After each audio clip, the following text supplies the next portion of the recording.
voilà, nous aurons certainement besoin d'un juriste. Les gens qui ont fait le droit vont nous aider à nous faire comprendre un peu certains articles. Je pense que hier, tout le monde a suivi ce que M. Lutundula Apalapene Apala a déclaré sur Top Congo. Alors nous allons lire des articles. Et je vous conseille chaque jour d'aller sur Leganet.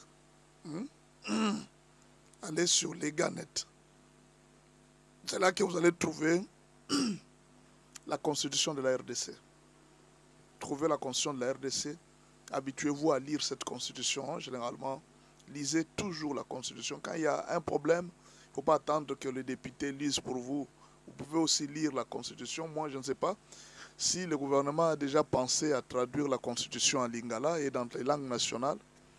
Ça sera bien qu'on distribue à tous les Congolais dans sa maison les articles de la Constitution. Ça ne coûte rien, mais tout le monde peut en posséder. Je pense qu'il y a un moment où l'ancien président Joseph Kabila avait tenté. Ben bon. Alors, nous sommes dans la Constitution. Il est écrit ici ceci. Titre 5 de la Constitution. Des traités et accords internationaux. Des traités et accords internationaux, c'est le titre 5 de la Constitution. Nous sommes déjà à l'article 213. Le président de la République négocie et ratifie les traités et accords internationaux. Le gouvernement conclut les accords internationaux non soumis à la ratification.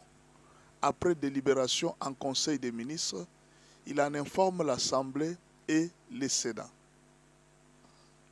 Alors, le président, voilà l'étape. Le président va négocier et ratifier les traités internationaux, comme les deals avec les Occidentaux. On amène ça au gouvernement. Le gouvernement conclut. Voilà pourquoi, à un moment, quand le président part, c'est Thérèse Kayikwamba qui suit. Thérèse Kayikwamba représente le gouvernement. Le gouvernement conclut les accords internationaux non soumis à la ratification. Après délibération en Conseil des ministres, il en informe l'Assemblée nationale et le Sénat. Donc l'Assemblée nationale et le Sénat doivent être seulement informés. Voilà, ça c'est l'article 213. Nous sommes à l'article 214. Les traités de paix, les traités de commerce, les traités et accords relatifs aux organisations internationales et au règlement des conflits internationaux. Ceux qui engagent les finances publiques, ceux qui modifient les dispositions législatives, ceux qui sont relatifs à l'état des personnes, ceux qui comportent échanges et adjonctions des territoires ne peuvent être ratifiés ou approuvés qu'en vertu d'une loi.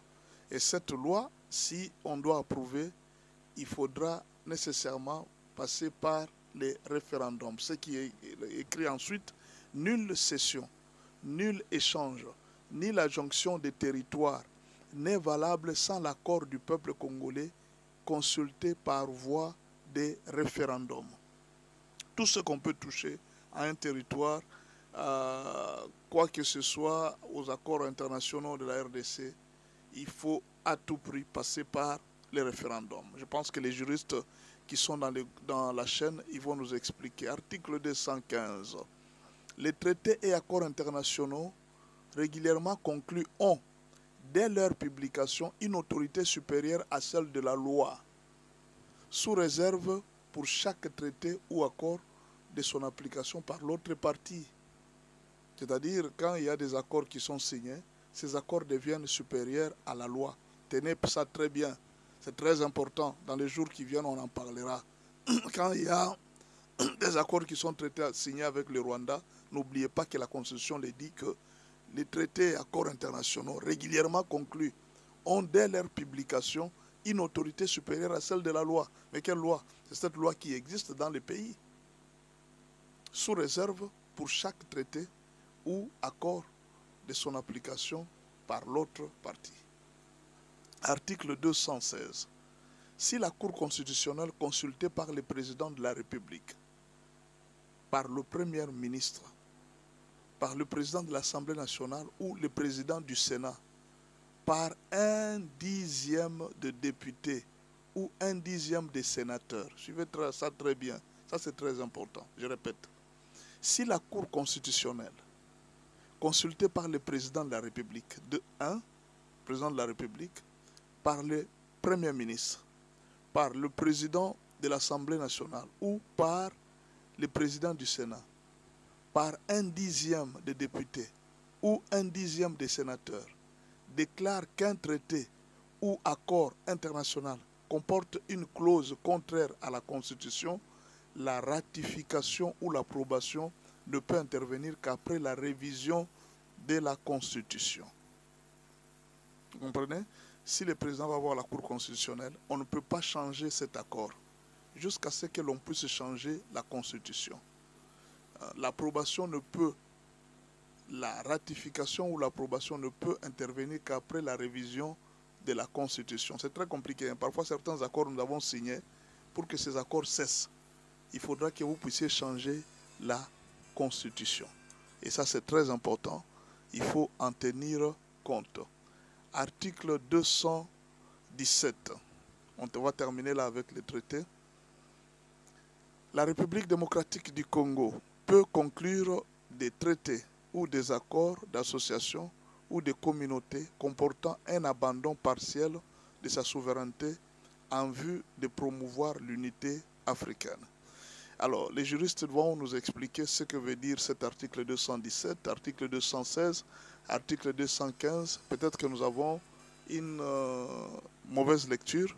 Je pense que là, ça peut nous aider. Donc, ce que nous demandons aux uns et aux autres, c'est d'avoir cette constitution dans votre téléphone. Ça, moi, j'ai la mienne dans le téléphone. Essayez de voir aussi la vôtre. Donc, tous les articles sont là. S'il y a quelqu'un qui vient, oh non, je ne suis pas d'accord, allez dans la Constitution et vous allez parler avec lui. Voilà. Que Dieu vous bénisse. Que Dieu puisse vous aider à comprendre tout ce qui se passe dans votre pays. Merci beaucoup. C'était juste pour vous faire comprendre. Parce que, pourquoi on a parlé de ça? Le président va signer des accords avec, les Américains. Quelle est la part? Quelle est la faute? Où se trouve le problème? Est-ce qu'il faut que le président consulte l'Assemblée nationale?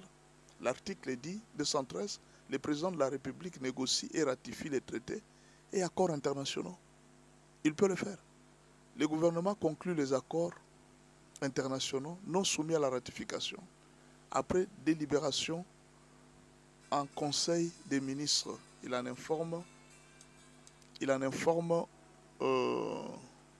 l'Assemblée nationale et le Sénat.